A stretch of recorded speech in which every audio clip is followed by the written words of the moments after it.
Welcome to Evergreen Speedway's Home Track Heroes on Seattle 11. Pleasant good evening to you guys out there, guys and girls, wherever you're watching in TV land. My name is Caleb Hart. Frank Mirabelli joining us for DriftCon After Dark, brought to you by Green Shields Industrial Supply here on Home Track Heroes on Seattle 11. Our show all season long brought to you by All Ply Roofing. This one's going to be fun because we go under the lights for some DriftCon. Frank, first time you and I have had a chance to work together. Yeah. Is you're the super sub for Ben today. And, yes, I am. I mean, I got the beautiful hairdo ready to roll and ready for some fun drifting going on here. I don't have that like Ben there, but you know, it is what it is. But it's been a while since I've been up at the booth, but it's going to be a lot of fun being back up Bald here. and beautiful, baby. Bald and beautiful. So give us a little preview of what we got going on here. First and foremost, we're going Warfare on the 5/8.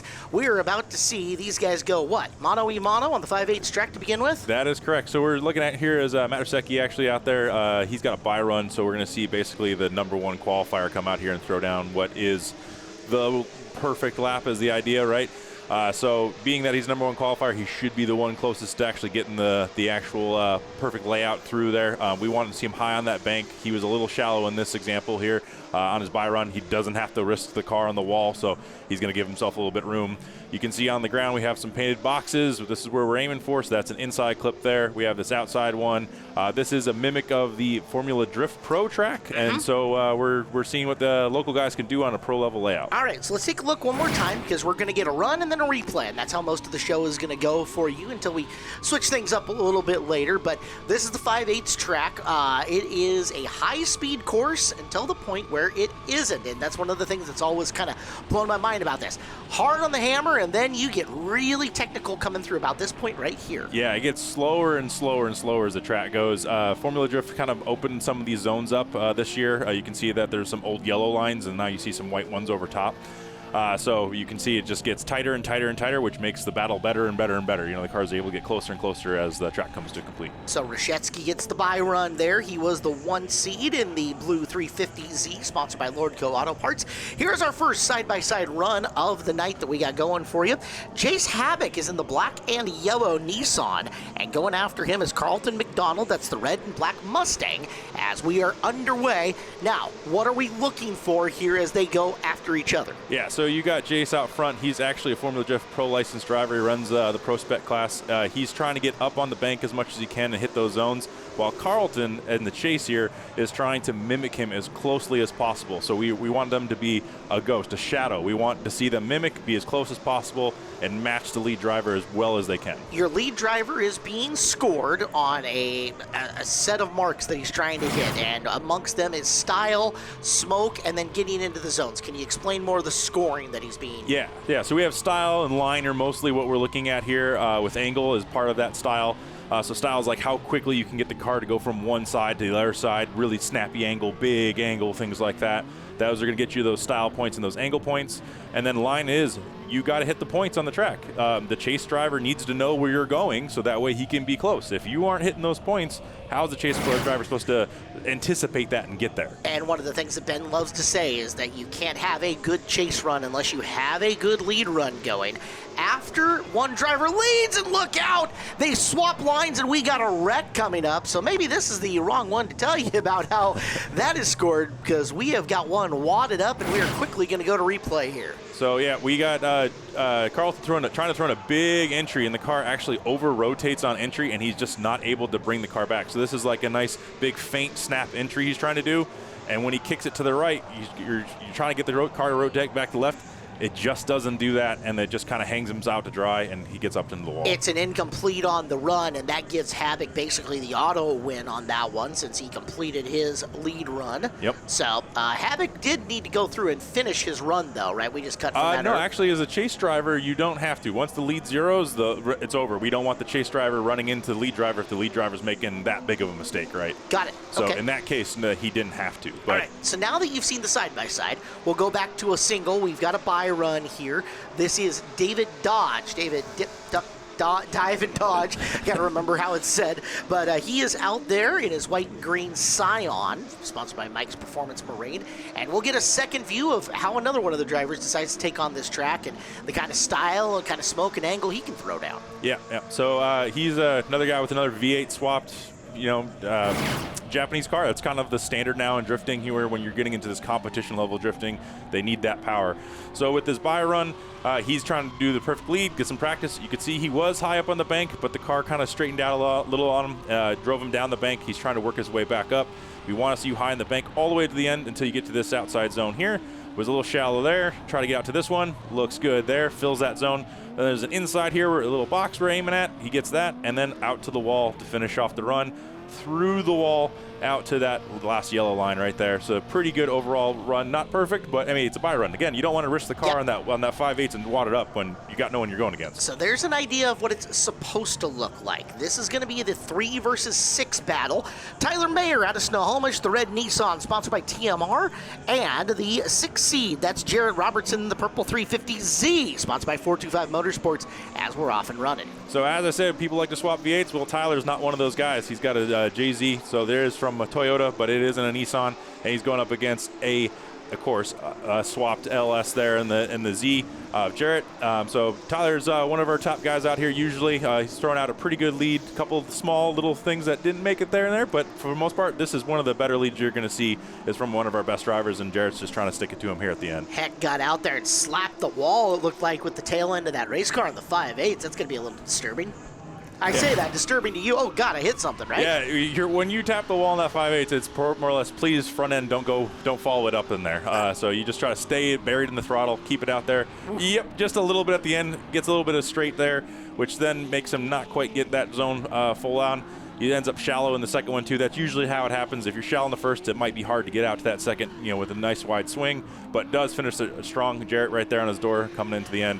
Finishing off his lead lap, and now we'll swap positions, and Jarrett's going to lead, and Tyler's going to chase. So what I was trying to say before when we went to the flip side of this, and Carlton interrupted me by wrecking on the max straightaway. Sorry, Carlton. Yeah, sorry, is buddy. Now they'll switch positions, and Jarrett will be the lead, and being the chase will be Tyler Mayer. You'll combine your points from your lead and your chase run, and one will win, and one will go away. Yeah, and you can see there, Jarrett had a really hard time getting up on the bank, which then made the chase very hard. So Tyler was expecting him to be high on the bank, and he wasn't. So Tyler was very far behind and higher on the bank, created that huge gap. He has to try to make it up there coming into the infield to try to catch back up. But, as judges, you're trying to score that lead versus that chase. So is the chase having a hard time because of the lead? And you can see here, Jarrett's very, very shallow, and Tyler's way up higher. So that's a big fault there on Jarrett. But he's able to bring the car out to the wall at the end. But that might be a little too late to the judges. Same thing here, missing this zone. He's kind of straight lining through the course, misses that one too. Tyler catches up. So there's a lot of negatives there in that lead that the judges aren't going to be happy with. And that's one of the weird differences that we have here between drift and, say, circle track competition, where it's every man for itself. And we're going to see this battle coming up, OMT, that is one more time. But we'll move forward. We're going to get to another one, is that you are really working as a pair here. You're trying to give that chase driver something good to work with, and hey, I'll beat you on my own skill, as opposed to trying to really mess with him, right? Yeah, and what you're saying is kind of what the joke is. Drifting is figure skating with cars. You are trying to dance with each other, and when you're going at these speeds, it's a little harder.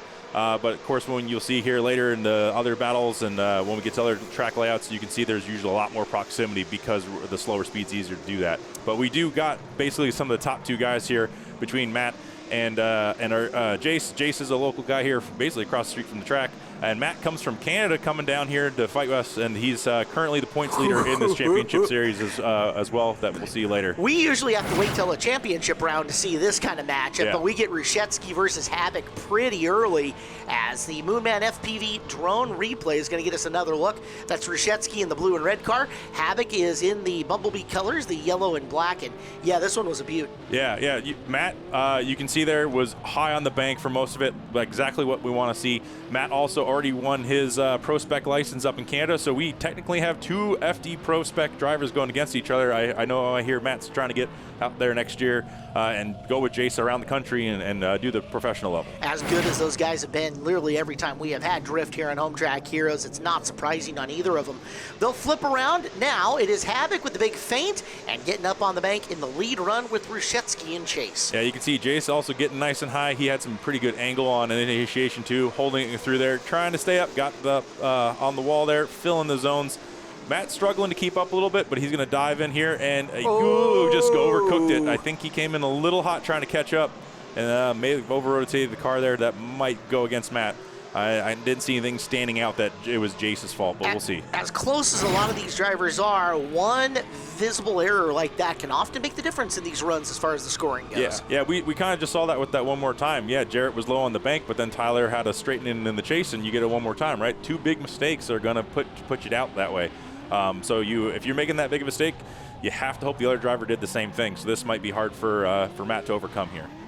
So we'll finish this replay up, and your winner will hit in just a couple of seconds as they cross the line as anticipated. Jace Havoc moving on in your 1 seed. Matt Rashetsky out the door here on Warfare on the 5/8. Still got more to come. This is the replay of 3 versus 6 Tyler Mayer. He is in the outside, the red Nissan 240 sponsored by TMR, and Jared Roberts in the purple 350Z. Yeah, when you can't make a decision, we get to send them again. So we get to see an awesome battle of the two guys going after each other. Clean up your mistakes. Show us that you can improve, and tell the judges, I'm going to win this by putting down the better lap than you did last time. So Tyler up there on the bank, still a little shallow, but pretty high on there. We like to see that mid-high line. Jarrett trying to keep up, had to cut that corner a little bit to catch up, but there you go. He's on his door.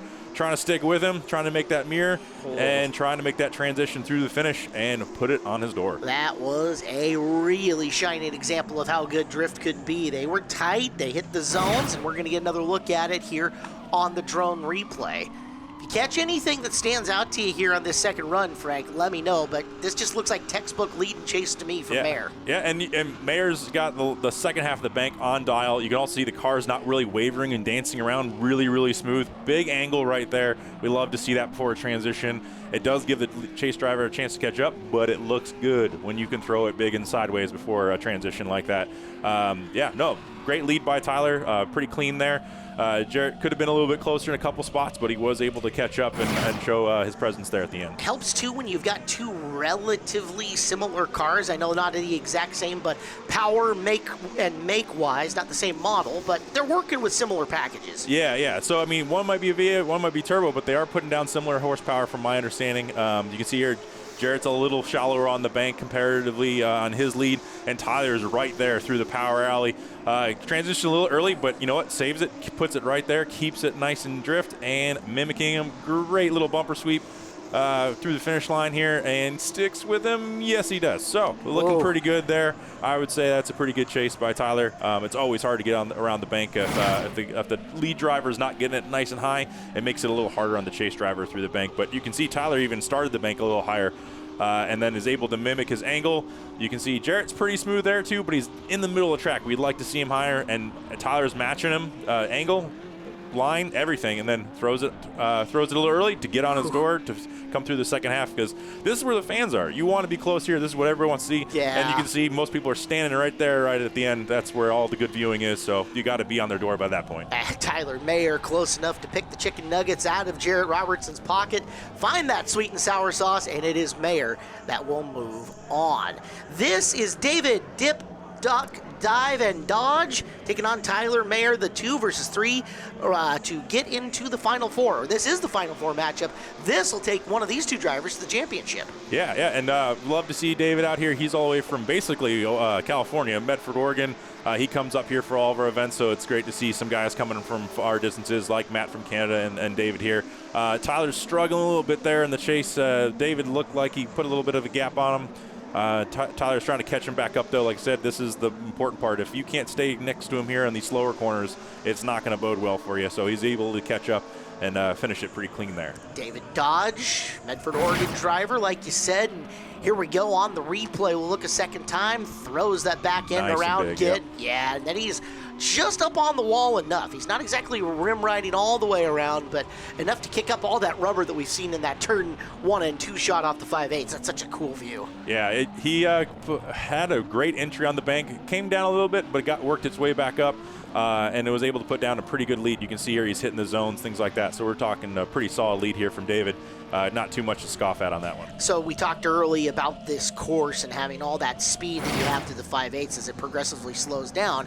We say come off the bank as well. We come from at angle on the track with the banking in turns 1 and 2 to very flat in the middle of it as well. That is quite the transition for these guys. Yeah, it's a quite common thing in professional drifting. We do the Pro Series does go around the country, and there's other ovals that they run on, and they have even more extreme banks because they're actually smaller overall tracks. And that transition can be really tough because the car really unsettles through there. This one, we do have a little bit of that, and then there's also the tires from those NASCAR guys and all that stuff. So the grip level does change when you make that transition because I don't see no super late models coming down there, coming in hot through there. The rubber's not laid down there until we get through there, right? So let's take a look at it the second time. This is Mayer's lead run and Dodge's chase run. Anything jump out at you that might differentiate the scoring between the two? You can see Tyler's really consistent. He's throwing that big angle again. The car's not wavering out, but Dodge is able to keep up with him. However, it's not super clean. He is still dip-diving and dodging, as you're saying. Like, car is moving around a little bit, but he does come in through, puts it on his door. But I would say I can understand this win here because Dodge was just better proximity throughout, and they had pretty similar leads where you're talking the line and stuff like that. Welcome back, DriftCon After Dark here on Home Track Heroes on Seattle 11. Our show brought to you by All Ply Roofing. He's Frank Marabelli. I am Caleb Hart, and we are in to the 3rd and 4th place battle with Matt Ruszewski and a missing Tyler Mayer. That is correct. Tyler broke a diff there. I think it might have been in the burnout box, so Matt's going to go out there solo. All right. Well, at least we know who gets 3rd. That makes this one kind of easy for us. And while we'll take a look at his initial run here, hoodless, by the way. Oh, no, there's a hood there. Is there? I don't know. I think it's hoodless. My eyes are terrible. We should rely on me. Why do guys go hoodless? Maybe heat or something like that. It could be getting hot there and needed to try to evacuate some more of that hot air out from underneath the hood. He's putting plenty of hot air out under the tires as Ruszewski gets to show off in front of our DriftCon After Dark crowd. I promise you, it'll get After Dark at some point in time. It will happen, as we will get to the Moonman FPV drone replay. While we do that, Ruszewski's 3rd place run. And our show today is brought to you by Coastal Community Bank. At Coastal Community Bank, community is our middle name. Coastal Bank staff takes the time to understand your business and help move it forward. Coastal Community Bank has multiple locations throughout the region to handle every banking need. Details at coastalbank.com. Yeah, and I wanted to point out too, like, drifting community is so crazy. Tyler broke a diff. People are trying to find spare parts for him, and we saw Carlton put his car on the wall. Jace, who we're going to see here in the next battle, is helping him put the car back together right now. Like, that's the community we have here with drifting. It's so cool to see that, and that car's got so much time into it. Carlton has a whole YouTube series of him building it. It is a pretty car, and Jace is trying to help him put it back together. So this is David, Dip, Duck, Dive, and Dodge taking on Jace Havoc, and this is for the win on Warfare on the 5/8. Dodge is in the white Scion, black and yellow Nissan is Jace Havoc. You'll remember Jace's dad, Roger, been around a whole lot here at Evergreen Speedway in the Circle Track Wars. Yep, Jace there in the nonstop tuning coupe there, trying to keep up. Was a little shallow. David's putting down a lot of right foot there, a lot of smoke. Really committed on the throttle. You can just tell he's just throwing it down, and then Jace is like, I cannot be left behind. I'm going to throw it right at your door here at the end. It's been a relatively common comment for you so far, at least in what we've seen on Warfare on the 5/8. A lot of the chase drivers, you said, have been pretty shallow on their runs. Yeah, so when you're shallow like this, it allows you to obviously make the corner a little shorter and catch up a little bit. It's also smoke, right? If you're really high, if you're higher than the lead driver, you're going to blind yourself. So it's kind of like a nice safety blanket. Kind of bring yourself back a little bit. Go, I feel safe here. This is a nice, comfortable spot, and we don't be too hard on that, but we like to see him close and try to mimic it as much as you can. Jace wasn't left behind. He's right there, and he was able to keep it right through the end on the chase there. In a perfect world, we see him snugged up to David like he was in his final few corners the whole way around, but I certainly get it on the outside of that 5/8. It's treacherous up there. Yeah, and we have a licensing shootout coming up, too, so some of these guys just don't want to put their cars in the wall and don't risk it, to that level. They're comfortable getting close, but maybe don't want to put it down too hard. Jace already has a license, so he's already putting the car up there on the wall. Jace likes to drive hard and fancy style. You can see the same thing. Big angle, brings it across, and then David dives in, that dip, dive, and dodge, duck. And he's trying to catch back up. Jace put a little bit of a gap on him there, and it's a little bit all the way through the end. So Jace may have created a little bit of gap, but again, the gap's not everything. It's the mimic. It's how good the lead is also. So there's a lot of different things we're looking at here. as quickly as that goes by, that's not going to tell you everything. And that's why I'm glad we have these replays to kind of be able to take the chance to nitpick this a little bit more. Big entry from Jace, though. That was really cool. And then brings it up the bank. Lots of smoke. That's basically the pro FD line right there. David is a little shallow trying to keep up. Jace is just throwing it down. Maybe got a little wide there, but then brings it across, hits the zone again, and then David brings it in, and then Jace just puts down the power, big smoke, and drives away a little bit into that last zone, and he is right there, mimicking him right through the end. Well, the judges say, and hey, we don't hate it, one more time to determine our winner on this one, as Ben Wade is patiently waiting on the podium for these two drivers to give us one more look at this. Again, David Dodge, Medford, Oregon driver, that is Mike's Performance, sponsoring that car. And NST, you said the name of it earlier, what's that stand for? Non-stop tuning. All right, that's the sponsor on the Habit car. Black and yellow Nissan S13, here we go one more time. I think David just might have touched the wall there. He threw it in a little bit, and then he kissed it. Yeah, so you can see that upset the car a little bit, and it drove down the wall, and then got even higher into the wall. Tried to bring it back up, and just overcooked it. Goes around, and Jace doesn't have to finish this lap, but you know what? We all do. We're out there drifting. We're having fun. Even if there ain't no one in front of us, we're still going to finish it. So Havoc's got a gigantic lead in the clubhouse here with the 0 out of Dodge on that first run, but he still needs to come out and finish his lead run. He just can't 0 this. I mean, he should have it. Right, yeah. He's got to actually put down a qualifying lead, right? You can't.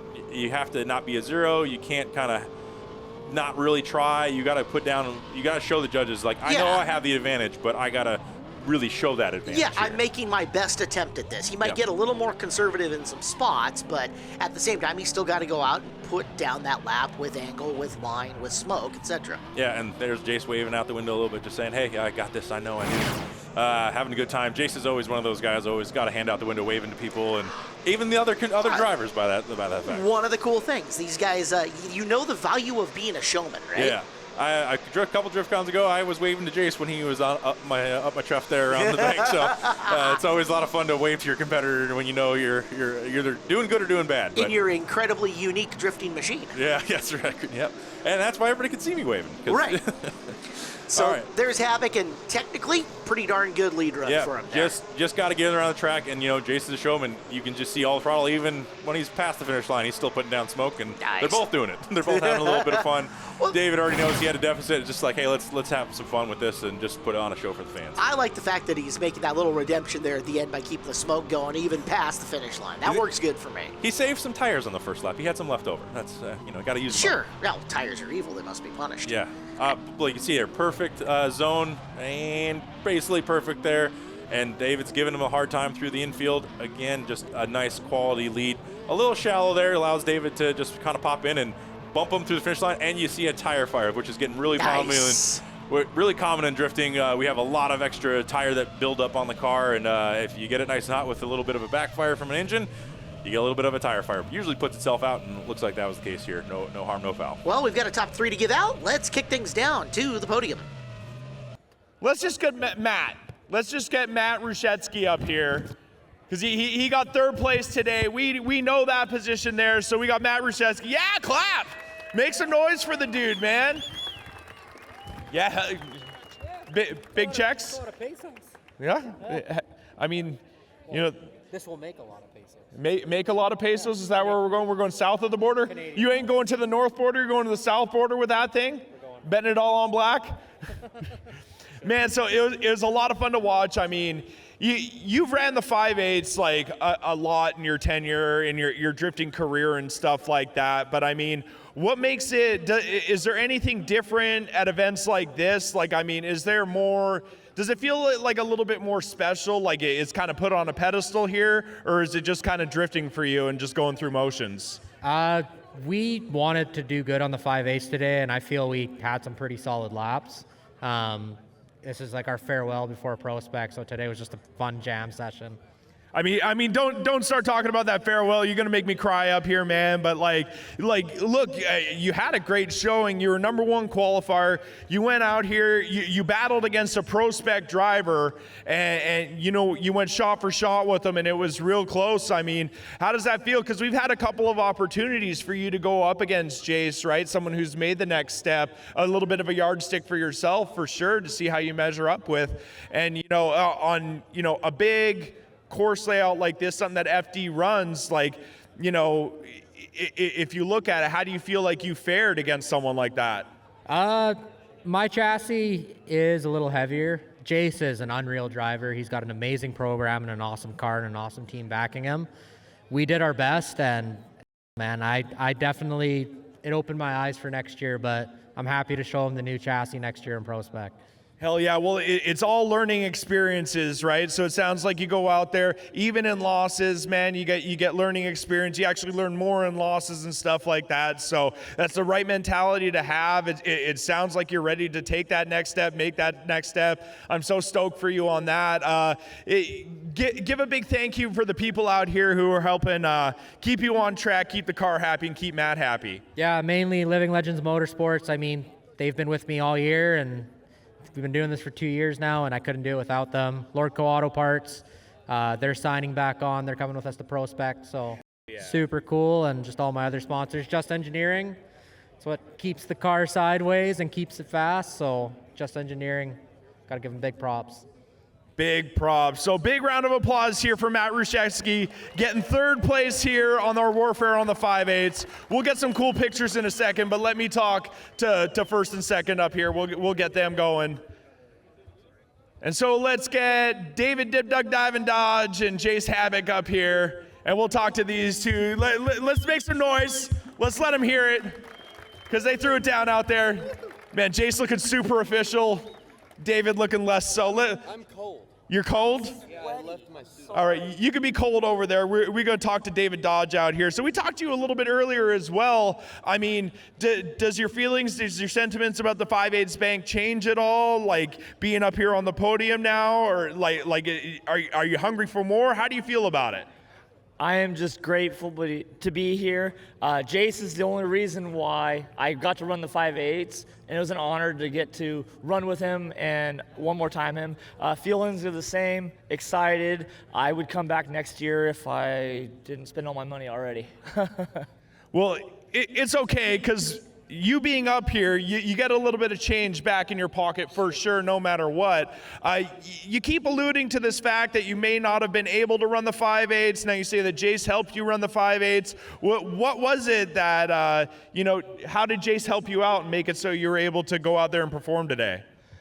Matt asked Jace if he knew other drivers that could run the 5/8s. Jace said, you better call Dodge. He put used his reputation and said that I'd be a worthwhile competitor. And I reached out to Matt and said, let me do it. I got the car, I got the skill, and I'll put on a show. Hell yeah, dude. So he vouched for you. He said this is the guy you came out and performed. That's friggin' awesome, dude. And you know what? He was nonstop stand up throughout the whole thing. We'll talk to him a little bit about that. So actually, you tell us about that, because we're confused up there. We didn't get the full info, and especially because I'm talking through a little window next to guys who can barely write their own names in crayon and stuff like that. So your wheel, it didn't de-bead, but it cracked, it broke. What happened there? So Jace just caught me lightly at the end. I heard the hit, I felt the hit. I didn't think it was significant. I came in to line back up, did a little burnout, and the car felt odd. I pulled up to Kevin and said, I think there's damage over here. I think the tire de-beaded. Jace hit me, I know that. What's going on? Other than that, I was gonna run it, but the wheel had cracks in it, and so the tire was trying to come off. I'm still unsure. I never looked at it. Never looked at it. You just swapped the tire out, came back out there, and went and shredded. Well, Dude, it was friggin' awesome. It was so cool. And it's one of those moments where it's just like, this is the drifting community coming together, making sure we got each other's back, and it was a lot of fun. So give some props to the other people who are helping keep you on track, keep the car happy, and keeping David happy. Absolutely. My buddies, my teammate, Jesus and Torrin, they were the boys tonight. They kept my car on track. My friends, my family, my wife for supporting me, Mike's Performance Marine for the engine, Utopia Motorworks for my tuner. Overall the fans for the support. I can't thank everybody enough. I have multiple people in my circle that have helped this dream kind of live on and become a reality. Well, it's awesome, man. Let's keep the dream rolling. You did awesome today. A little round of applause here for David. As we'll now go over here to Jason. Now, Jace, I was just kind of reminded of something that happened earlier in the day. Carlton worked on your crew, right, for ProSpec and stuff like that? Yeah. And so there was a little bit of an ironic moment in your guys' battle where he T-boned himself there. That car is actually seeing the same fate at one point and is on track. Were you able to talk to Carlton after that happened at all and just get some good words? I haven't heard anything about him. So hopefully, I saw you jam on the binders, go and make sure that he was, is he right there? Where is he? He's right there. He's good. He's all right. So he's there. So tell us from your vantage point what you saw, because I was having like full on PTSD freak out moments. So, are you there? Are we going to start meeting on Thursdays or what? Oh, it's good. He was all right. What happened, I've seen it in the simulator before, and the car just stepped out too far, and he wasn't able to bring it back. And he knew if he brought it back, he's probably going to hit the driver's side. So that's scary. So he locked it up early and saved the chassis the best he could. He built one hell of a car. The door bars are triangular, and that really saved the chassis. And he's good, so I'm excited that he didn't get hurt, and we'll get the car back strong. He's got a good plan, so. Well, and if he's working with you, like you've done that once before, brought a car back from that same fate, which is that car right there. And so it's like, hey man, this is doable. He's got you in his corner. You guys are gonna help each other out. That's awesome. So, I'm glad he's okay, because I was freaking the hell out, like not even gonna lie. But you know what? You progressed through the day. You were able to overcome that, had a little mental toughness in your corner to progress through. Now we're talking to David about that whole situation with the contact and whatever, and you're like, whatever, just get him to change the tire, let him run it. Like, what happened there for you? Well, I didn't feel contact, but there was, obviously. We did some investigation, and I hit both of our rear wheels hit, and then it broke the spokes on his. So I'm like, let him change the tire. The fans want to see the show. He came here to drive, and let's go have some fun. Well, dude, that was an awesome moment. Like, everyone in the booth was just like, dang, like, Jace's a stand-up dude. Now we hear that you also like vouch for him to come up here. It's like, dude, like Jace is freaking rad. Like, Jace is the homie at this point, man. So like, awesome on you. Like that's a whole bunch of like good karma in your corner, man. And you know what? The driving is up to snuff. It's awesome to watch. I just want to say a whole bunch of nice things about you, but how about you say some of the nice things about people keeping you on track, keeping that car happy and Jace happy? Oh yeah, we can do that. The First Air Motorsports crew, Carlton's crew, they came through, they were helping out, making sure I'm good. The whole drifting community. We had the Canadian come down, the Spec D family was here. This event has just been all friends and family and fun. The nonstop tuning car was hooked up, we were burning GT radials. My dad was here for this event. It's just been an all good time. Battling all the friends, Matt, Carlton, David. It's just a blast. I love all the fans here this round. DriftCon Afterdark is my favorite one the whole year. So thank you guys for coming out. Well, and you guys definitely made it a memorable one. So thank you guys very much for doing that. And as far as the finals battle goes, I'm gonna read my sheet one more time. You got something else? You got one more? A lot of people have been asking for some tires. I got some burnt tires, so if y'all want some burnt tires, I'll give them away for free. They're over there by the grandstands. All right, so go hit him up, dispose of his tires for him, absolutely. But first place today for Warfare on the 5/8 is Jace Havoc. So Jace Havoc getting first place. David Dodge coming in second. Home Track Heroes continues on here on Seattle 11. Our program brought to you by All Ply Roofing. I'm Caleb Hart. He is Frank Marabelli. Frank, we're changing things up. What are we doing now? We are mixing it quite heavy. This is moving into the double 8 showdown. So what this is we have basically 2 track layouts that the drivers have to do throughout the day. It starts as a top 32 battle, 32 cars, infield layout. So we get some lower horsepower cars, a lot of different little technicalities in the track, making it a little more difficult. And you know what? We're going to have some guys go through this. We're going to get kind of a top 2, top 5 kind of setup. We're going to move through all this, and then we're going to actually mix it up on them. We're going to change the track layout to a completely different one that they get 1 practice lap on before they go battle again. So we're going to make it really hard on the top guys to get through to the end. The 2 you're watching right now, Jonah Sturdy is in the gray BMW, John Bernstad is in the black Mazda. This is the final 4 from Bracket C. One of these drivers will move on. One of them will be done. When we get to the top 2, it's for seeding, not elimination, right? Correct, yeah. So we have basically 4 top 8 brackets. We whittle them down to a top 2. Those top 2 guys move on to that final 8 bracket. But we also need to seed them. So we let the top guys go out there, do another battle, have some more fun, get some more laps in, a little more practice, and then they get on to that final track layout. Definitely a lower speed course that we're looking at here that we've swapped to, right? Yes, and I love these layouts because there's a lot more technical driving in them.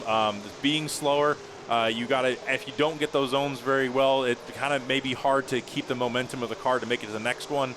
And again, it allows a lot of the lower horsepower cars to come in and do these competitions and have fun and mixed up with the big guys, right? The double 8 we just saw, or sorry, the previous one, the 5/8s, those are your pro kind of level guys, right? And now you can have some guys in some lower horsepower cars, mix it up and beat some of these bigger horsepower cars in these tighter layouts. All right, well, let's take a look at this again. This is John Bernstad's lead run, and it's Jonah Sturdy's chase run. These runs, by the way, in this segment, brought to you by Evergreen Health Monroe. They are your Sky Valley Hospital of choice, serving multiple cities in Snohomish County. Evergreen Health Monroe will take great care of you from top-notch urgent care, emergency room visits, or regular doctor visits. Evergreen Health Monroe will care for you.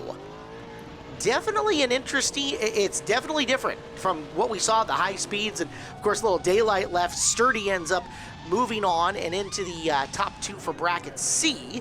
Let's take a look. Now, Tyler Brown's got the pink Nissan. He'll be the lead runner. David Dodge, the white and green Scion. We've seen that before. He will be in the chase position here as the green lights are on. Yeah, and what's crazy here is Tyler was actually one of the backup drivers. Sadly, we saw what happened to Carlton. He couldn't compete here, couldn't get the car back together. And so he filled in, and then he wins some battles. He throws down a guy that wasn't even in the show originally, and coming out here to drive with us. And you know what? When you're just looking at DriftCon After Dark, it is so cool to see that shiny pink car with all the lights on it. That's what After Dark is actually about. We want some of that style, some of that those Fast and Furious vibes. That is absolutely dope. As it comes through, you've got the neon reflecting all over the place, and a nice looking run there from Tyler Brown, showing that he belongs against one of the best that we've seen in David Dodge. Yeah, you can see here in the replay, it's with the darkness, it's a little hard, but we do have again zones painted on the ground, some cones leading them out there. You can see that box right there, getting out to it. There's another outside zone coming here. We like the outside zones. It allows the chase driver to get up nice and close. And then we're finishing here through the power alley, basically the inverse of what we saw in the last layout, that section, just getting out through the finish line. Pretty solid lead, a little shallow in a couple of the zones, but now we'll switch them up and put David out in front. So if you're on the driver's side, and we saw one of them who didn't have headlights on already during the course of this, what are you doing for visibility? Are you just going off of muscle memory, basically? It is tough, but with sideways, the headlights aren't really pointing where you're looking. Okay. So you're not really using them a whole lot. There are some guys in Formula Drift that actually put some fog lights on them and point them sideways so that they are pointing the right way. Interesting. All right. Yeah, it's got something that I've seen quite recently, but no, there's enough the stadium lighting of the actual track that you can get around it pretty good. You got to use a little bit of that muscle memory, though, because you got to know where those zones are. You practice on them the day before. You practice them in the morning, and you just got to be able to get out there. Now, with my depth perception, I got to have my glasses on to get to those cones and be able to see those cones. If I didn't, I certainly wouldn't make it. So hopefully some of these guys have a better night vision than I do. My vision is nothing to write home about myself, so yeah. I feel you, brother. Yeah. David Dodge putting some serious distance between himself here and Tyler Brown on this run. Yeah, you can see he's basically made all the zones maybe a little short there, but a really solid lead run. Again, David's like a more style driver when it comes to one of those competition guys. He likes a lot of smoke, a lot of angle. You can even hear him on the throttle. He's very throttle committed, putting down hard. This is the finals to Bracket A. Finals for Bracket A. So this is for seeding. Both of these drivers will move on according to my form. Chad Wilson is in the Silver Z, and Robin Foster is in the white BMW. We are up and underway. Bracket A, and this is to figure out who's going to be number 1 and who's going to be number 2. Both of them will soldier on. Yeah, it's actually, then this is the point right here. We got 2 of the grassroots level guys making it up through the bracket. Chad and I have battled many a times this year in grassroots. I've battled Robin many a times in all the previous events. And, Chad's out here repping Import Meat, who is one of the people who run DriftCon. So it's pretty cool to see one of their guys make it up in a more standard Zeke. Granted, it is LS swapped, but and then you got a turbocharged a Toyota engine and a BMW, right? We're just mixing it up out here. But yeah, these are some of the guys you see out a lot of our open drifts having fun. And that is turbomeat.com, M-E-E-T, not M-E-A-T, because that would be totally weird. Import meat. Import, really? Oh, yeah. Sorry, import meat, not import meat, M-E-A-T, because that'd also be awkward, right? Yeah, we're not talking Kobe beef over here, right? Oh, but we could. No. Food is important here. Robin Foster, who we've also seen here on Home Track Heroes, doing some fun things at DriftCons before, and fun little battle between him and Wilson for seeding coming out of the A bracket. Let's look at it again. Yeah, we got a side-by-side here, so you can actually, this is really good for judging. You can really see the nuances and the differences between the leads and the chases, especially the chases when you're trying to think of proximity, right? This is really easy to see that proximity difference between the drivers. Right there, both leads got the zone really well, but you can see Robin is actually doing a little bit better on the proximity and the mimic right there. Chad on the right-hand side is trying to catch up, and it's a pretty similar through and through. It's a pretty tight battle. That one's, at first glance, is not the easiest one, but the judges took a close look at it and gave it to Chad. Okay, so Wilson will be the 1, Foster will be the 2 coming out of Bracket A. And again, remember where these zones are now that we are more in the daylight, because it's going to get dark again, I promise you guys. Matt Rashetsky, that is the blue 350Z Lordco Auto Parts, and Patrick Held, the purple Nissan, sponsored by Zekanova Tires. We're underway. So we have an old Pro 2 driver that used to run Formula Drift Pro 2, and then now we have a new guy that just got his license going against each other. So we got 2 top quality guys. I actually traveled the country back in the day with Patrick and shot some photos for him when he was running FD. He got rid of that KAT, put a nice big Toyota JZ engine in there, making more power, more reliable, and you can see that power advantage or gain has really helped him put it on doors matter on the track. That was fun. That was tight. We get the benefit of the Moonman FPV replay here. Yeah, and you got Matt, who's actually the leader right now in the championship points for the DriftCon series we have. He's swept up to this point. He's won all 3 of them. So you're going against the top dog here if you're Patrick, and you just have to drive as hard as you can, and you can see through the finish there a crazy close bumper sweep through the smoke, just kind of spray and pray, right? You're just staying on throttle. I'm like, right. I hope I make it through here because I got to stick to him. Now, this is not an eliminator. Again, this is for seeding going into the final 8, as this is the top 2 out of Bracket B. Held will lead Rashetsky in through the turns. Yeah, and what's awesome, again, we got this Afterdark, and Patrick's showing out some of that style. Nice purple 240 there. And then you got the nice shiny blue Z of Rashetsky. And you know what? Look at him. He's like, hey, I know you were close to me. I'm going to make sure I push this back. I'm going to put this on the judges. I'm not going to make it easy on you. Even though we know this is a nice qualifier, we're here to have fun and put on those awesome leads. Show out every time you possibly can, as one of those things, right? There's a little muscle memory that gets involved with this. Okay, I make this entry here. I go this far on the steering wheel. I work my feet like this, and lather, rinse, repeat as you get through the sessions. You've got some consistency going. And on top of that, you have to remember, this is for seeding for that final 8. So there's a good chance you might go against this guy again. So if you show him up in the first battle, you might get in his head, right? Like, oh, crap, he just beat me. I got to get out here and actually throw down. So you want to, even though you're both still going to make it, you might want to scare the other guy a little bit and to make sure you get in his head for the next time. There's something to be said for that, as Rashetsky's going to take the 1 seat out of Bracket B. Into Bracket C, Jonas Sturdy, we saw him earlier in the gray BMW, and Leon Band. It's a green BMW, sponsored by the RO Band Garage, as we're up and underway here in the C bracket.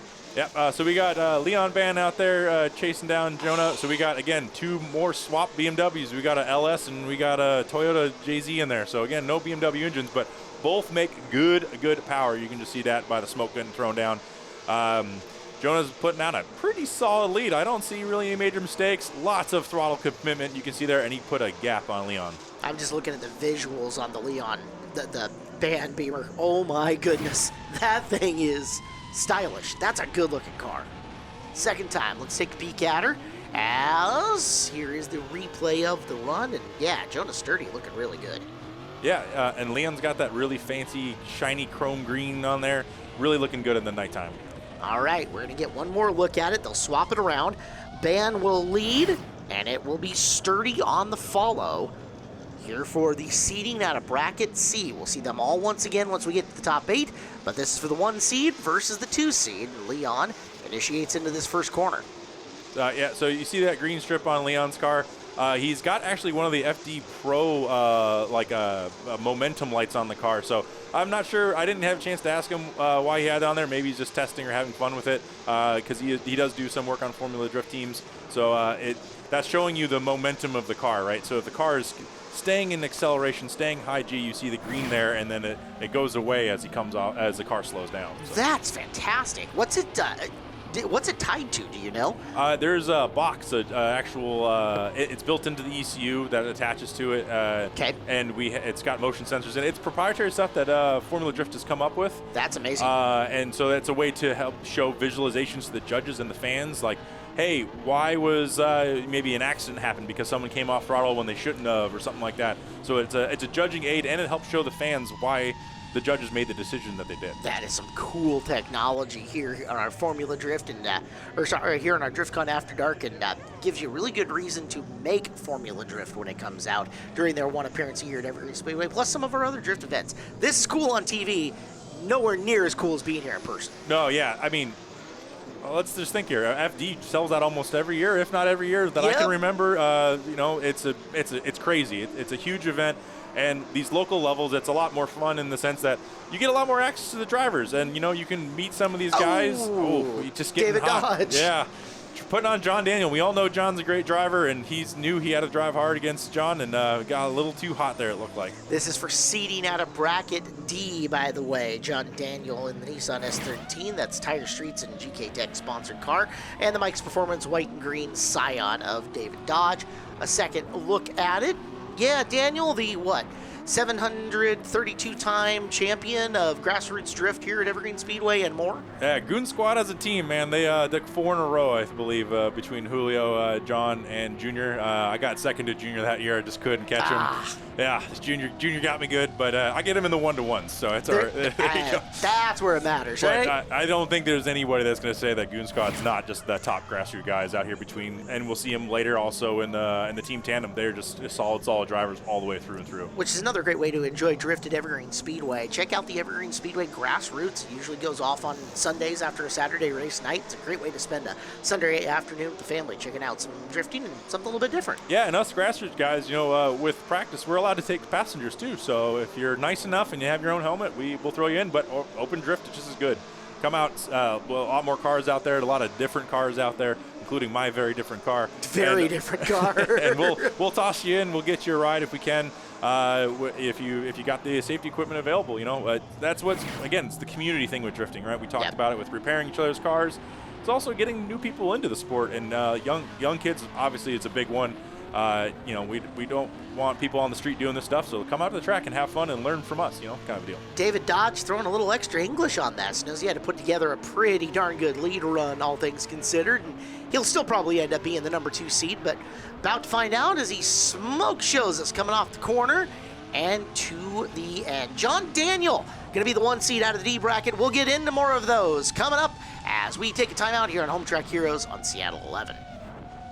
We're down to the round of 8 in the Double 8 Showdown here, DriftCon After Dark on Home Track Heroes on Seattle 11. Our show brought to you by All Ply Roofing. I'm Caleb Hart, Frank Mirabelli, round of 8 for the Double 8 Showdown, and they're all going to be bangers, but we're going to flip the track on them before this one gets going. Chad Wilson and David Dodge going green on the new course. Yeah, so we barely saw that last one, and now we're changing them up on them. So you got to make it difficult, got to make it fun. It's really cool to see drivers react, and it shows you that skill level real quick. So we got Chad out front, David Dodge behind him. We got 2 LS-powered cars, but very, very different cars. The end one's more grassroots-based, one's more pro-comp kind of based.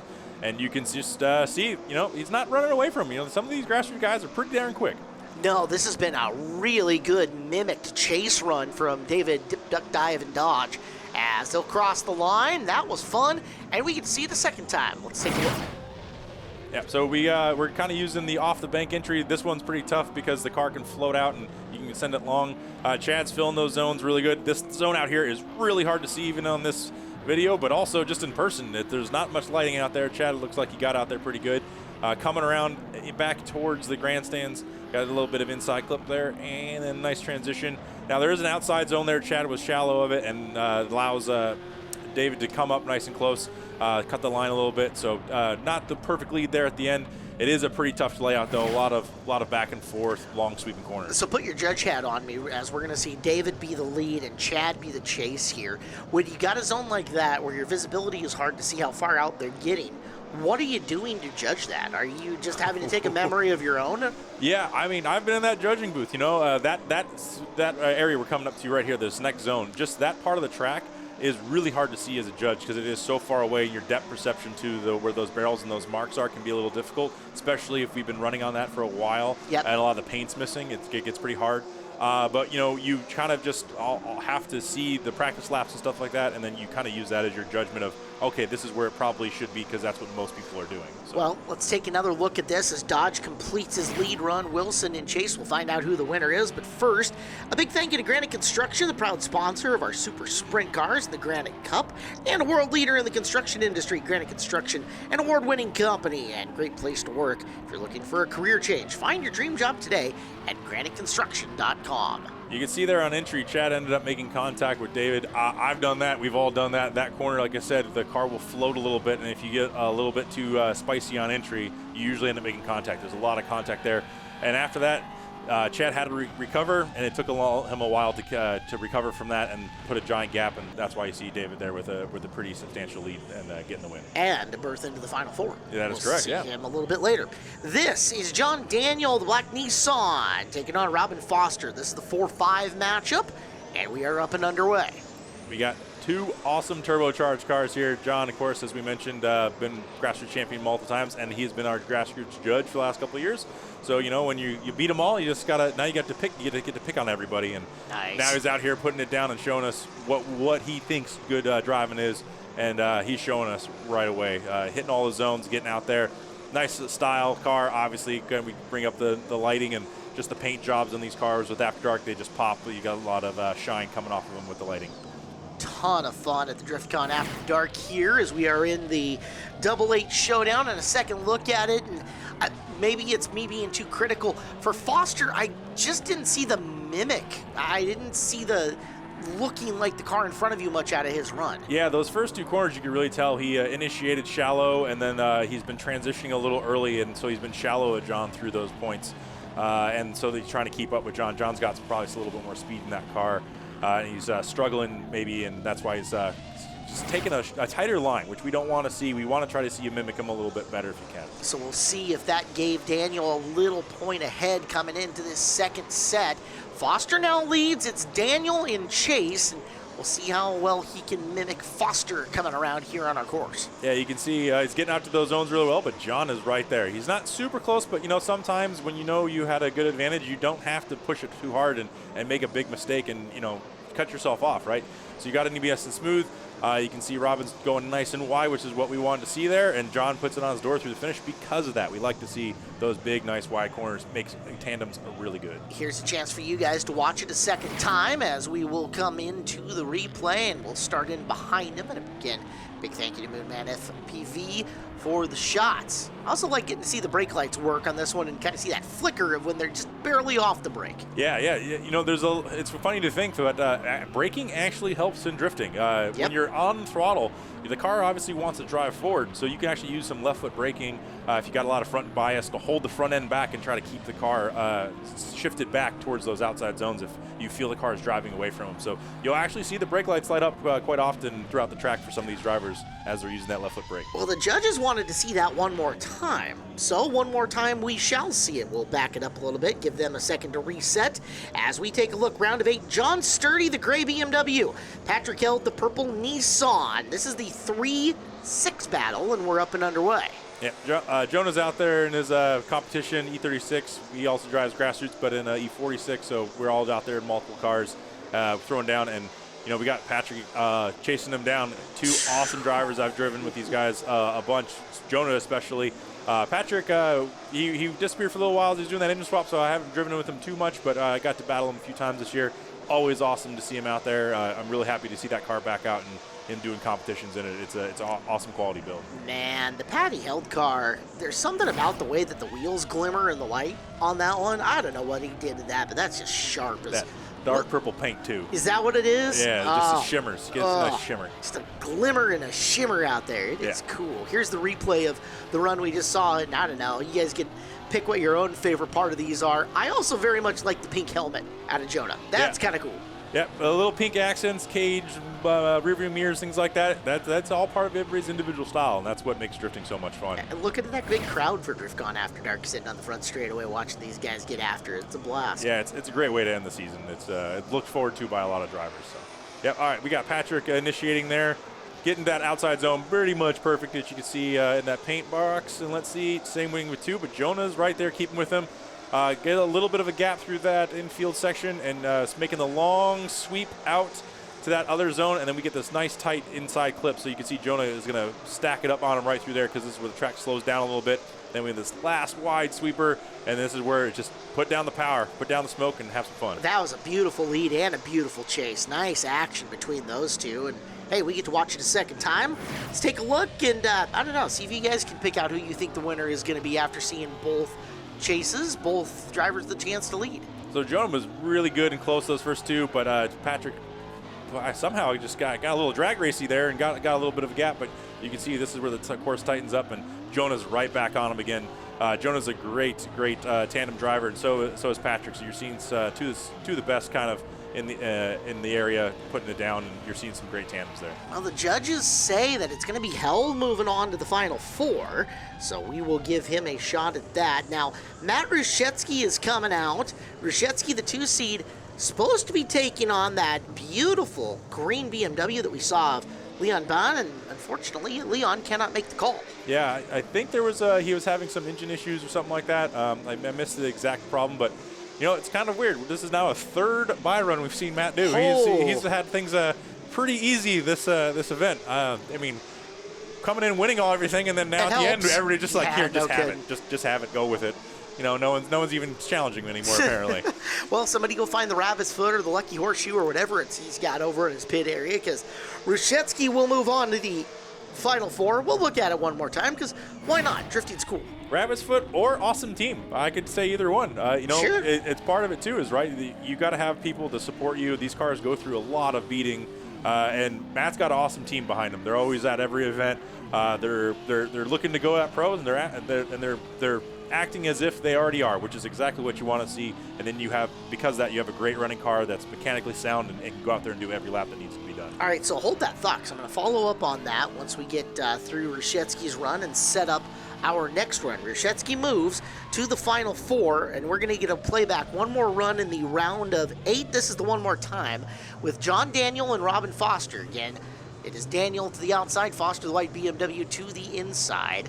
And they'll give us one more time, starting right now. And you got the drone lining up, too. He's ready to go with him. Hey, he's flying. He's out. He thinks he can fly the course faster than they can run it.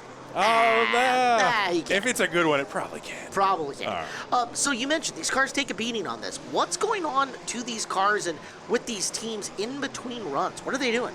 So depending on the level of car, some might need more maintenance, especially when you're talking about, some cars can only do 2 laps on a set of tires with the amount of power and the wheel speed they have. So you're changing tires. A lot of those high horsepower cars also have very high fuel consumption, maybe E85. That's going to run that 40% more consumption. Okay. With a small fuel cell, you're going to have to refuel it. And just the beating they're taking is the handbrake and clutch kicks, right? You're basically saying, hey, wheel speed, go from 70 miles an hour to 0 back to 70 within 1 second or 2 seconds. And That's really hard on drivetrain components. We kind of already brought that up with even Tyler Mayer breaking a diff, right? Okay. Those kind of on-off throttles and on-off hand braking, you're really pounding that drivetrain really hard. Transmissions, drive shafts, axles, diffs, all those things. Okay, so in between runs, anything you're doing to those, or are you just tearing into them as much as you can to check that they're still good? I mean, it'd be hard to swap out a bunch of bearings and a diff and a transmission in that shorter time that you have between, but what all are you looking at as we go to the Foster lead run and the Daniel Chase? A lot of bolt checks. Okay. If you can, do some bolt checks. That's part of it on top of all those things I mentioned with the usual maintenance of fuel and tires and stuff like that.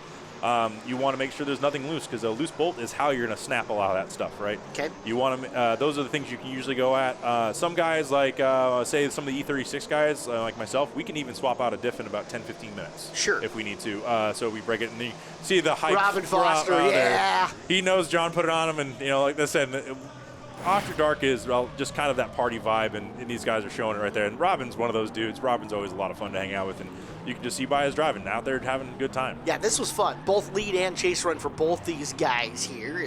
We didn't get to talk about it a whole lot during the time, but both of them just slamming those cars around and getting them sideways, getting some angle for the fan. Yeah, you can see John's making sure he doesn't leave more than a car gap at most at any point of this. So that's exactly, he was like, hey, you one more time me, I'm going to win this battle. I'm going to put it on Robin all the way around and stamp that ticket. And Daniel does so. He will move on into the Final Four. We're going to give you a little taste of the Final Four. Here is John Daniel once again, the black Nissan. He is taking on David Dip, Duck, Dive, and Dodge out of Medford, Oregon, the white and green Scion. Here we go.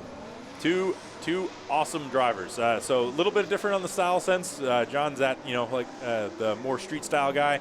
David Dodge going here with a lot more competition style. And it looks like he overcooked a little bit, maybe hung himself out to dry. Not quite sure. I'd have to maybe see from the drone. Maybe there was some braking or something from John. I didn't look like it from that live shot, but puts him far behind, and now he's got to struggle to catch up, and it's hard to do when you lose that much speed. Maybe David's just a little hair off today. I mean, we have seen him around twice already on the course. Yeah, that's a lot of driving. Bad days happen. And that's a lot of wear and tear on that car. It did the 5/8. It did this whole competition, so he's been driving all day long. You can see he gets in there. No brake lights, nothing. So maybe just got a little too aggressive and then bailed out. He didn't want to hit John and stamp a 0 or something like that by spinning John out, and then just maybe overdid it and slowed the car a little bit too much. Well, he's got a chance for redemption because he's going to have his lead run coming up. John Daniel will smoke at the end. As here we go. This is for a run through the Final Four. Your winner here will go on to compete for first and second. The loser goes to run for third and fourth. And John making sure right out of the gate, I know he had a mistake, but I'm going to make sure, again, I win this. I'm right here. You go lead for lead here. Big transitions from David. He's kind of known for that. The car kind of chokes up because of that, so you got to be a little bit ready for that. And so you see John had to react to it, but that's part of style. Sometimes when you throw those big angles, the car's going to park itself a little bit. Now the finish line, just slam the throttle to the floor, mat it, all the smoke, all the speed. Dodge a little bit wide coming through that second to last zone. I think he missed it a bit to the inside. We'll take one more look at it, and we'll watch Daniel from the inside. You can tell me, Frank, if I'm completely right or off my rocker. It'll be great. This one was a little confusing. We had some problems even in the practice laps that drivers weren't exactly sure where that last zone was. So you actually watch the lead by John. He was shallow, and then, like you said, David was wide. Well, you know what? If you look really closely, there's another set of cones out there. You need to be going wide. Yeah, right here. Yeah, right there. That's what I thought. So, John wasn't aware for most of the day that was actually out there, and he was running shallow the whole time. So this one goes to John Daniel making the final, and we will wrap up the Double 8 Showdown coming up after this here on Home Track Heroes on Seattle 11. We are soldiering on here on Home Track Heroes on Seattle 11. It's DriftCon After Dark. I'm Caleb Hart. He is Frank Mirabelli. And we are brought to you by All Ply Roofing. Big thank you to them. Frank, here we go. Final four battle. Matt Ruszewski, Patrick Held for a run in the finals coming up. Yeah, this is for getting into that. I mean, you want to get to that final, but you know what? If you do not take this battle, you at least get that 3-4 battle, which is always a lot of fun anyways. You still get some more laps. But I think at this point, Matt had already sealed up the championship for the DriftCon series, so I'll be seeing him later here when we get to the banquet and stuff, and it's good to have that Canadian guy coming down here and partying with us. That's right, because our own Frank Mirabelli is our grassroots champion this year. Congratulations, Thank sir. you very much. Yeah. That's awesome. We have champions here on the show. That's what we do. I love it. Oh, my goodness. And Patrick wanted to make sure, he goes, you might be champ, but I might win this on you, bro. Listen, son, just because you might be champion doesn't mean I can't still beat you. Yep. Watch the proximity of those front tires, and especially coming off those last turns. Holy cow, what a run from hell. Nice tight bumper sweep there. Patrick was knowing he's going against the champ, basically, and he knows he's got to put it down hard. Matt put a little bit of gap, but then Patrick goes, nah, I'm coming right back. Another close bumper sweep. And this is where, again, just put down the power. You can just see no brake lights, nothing. I mean, Packers are nice and bright, but that's just because they're bright, but he's not on the brakes there. They're just putting the power down and going for it. That was awesome. Let's flip it around. Held leads Rushetsky will chase him. Here we go for a run to the final. Yeah, so Patrick may have known from his spotter that Matt had a couple little deep zones, and so he's just got to put down a great lead. Matt, from his spotter, no, Patrick was there, man. You got to push him, and so we're going to have to see if Matt can do that. This is always that tight part. There's always some contact there, but nothing there clean, and Matt is pushing hard, trying to catch up, but looks like those Zaknova tires may have got Matt there a little bit and opened up a little bit of the gap through the finish line. Look at that. That was fun for a spot in the finals. Now, your drivers who don't make the finals will run for 3-4. We'll see that battle next. But Patrick Held says, I'm looking for a big trophy today, and Rushetsky puts it on him right away. Yeah, and you can see Pat's nice and wide, filling those zones, hitting them perfectly. That's exactly what we want to see, and that allows Matt to have that awesome proximity. Again, nice and wide, nice and sweeping through here, and Matt is right there. You're talking 6 inches or something like that between the two cars. Not a whole lot to speak of. He's Canadian, so I don't know what the centimeters are. Yeah, 9 meters, something like that. Yeah. Canadian units. Yeah. We use for our freedom units. It's okay. We don't do math in America. We definitely don't do Canadian math here on this show. Our apologies. However, we found out it is Held the winner, and that means we've got a 3-4 battle coming up between Matt Rushetsky and David Dip, Duck, Dive, and Dodge. Up for third place. Here we go. So we got 2 V8 swapped JDM cars here. Little bit of a gap off the start, but David took it a little bit tight. Make sure he didn't get put aside. And then same kind of problem he had with John through that transition. He loses a little bit of ground while Matt's just putting a nice, clean, smooth lead line like we like to see. No, nothing really to speak of that I can really see. And then David, make sure he goes, hey, I'm still here, man. I want to make sure you get a little scared when you got to put a chase on me now. Almost gave him a love tap there at the very end. Just close. Let's take a look. This was a fun run again. We thank Green Shields, your trusted, local, family-owned store since 1953, specializing in brake lines, clutch lines, and especially high-performance lines designed for drift cars and competitive racing. When precision matters most, Green Shields delivers unmatched quality and reliability. Green Shields, proud sponsor of the Evergreen Drift program. And then maybe a little boopsie there to finish her off, but yeah, pretty solid lead lap there by Matt. I couldn't really shake a stick at anything. That was pretty darn good. And then a couple of those little mistakes by David in the chase. So, David knows he's got to go out there and put down a killer lead to make sure he makes up for those chase mistakes there, and we'll see what he can throw down. Again, once we get to this point of your brackets where you're down to the top 4, there's nobody that's there by accident. They've had elite runs over the course of their day, and we're getting to see FD licensed drivers over the course of this. Absolutely. It's like getting the pro show for the easy entry price, right? Yep, exactly. Yep. A little bit of a weird, shallow kind of transition by Matt there, but I think he stayed in drift, and then I was like, you tag me, I'm going to tag you right back.